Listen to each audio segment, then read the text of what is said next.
రుణ బాధలు తొలగాలంటే ఏం చేయాలి అంటే కొంతమంది జీవితంలో చూడండి పాపం ఎంత కష్టపడినా సరే ఆర్థికంగా ఎదగలేకపోతారు. అలాగనే అప్పుల పాలు అయిపోయి అంటే దురవ్యసనాలు ఉండి అప్పుల పాలు అయితే అది మన కర్మ, ఆ వ్యసనం వదులుచుకోవాలి.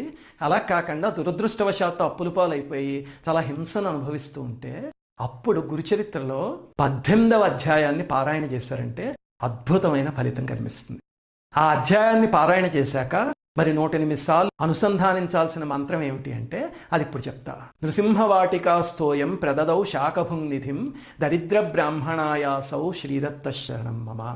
ఈ శ్లోకాన్ని అనుసంధానం చేస్తూ ఆ పారాయణ చేయాలి. అలాగే దీనికి అనుసంధానం చేయాల్సిన క్షేత్రము నర్సోబావాడి అనే క్షేత్రం. అది ఎక్కడుంది అంటే అది కూడా కొల్హాపూర్కి దగ్గరే, ఈ మీరజ్ దగ్గర జైసింగ్పూర్ అని ఒక ఊరు ఉంటుంది. ఆ జైసింగ్పూర్కి దగ్గరలో నర్సోబావాడి ఉంది. అక్కడికి వెళ్ళి ఆఖరణ మన కోరిక తీరాక అక్కడ సంగమంలో కూర్చుని ఆఖరి పారాయణ చేయాలి.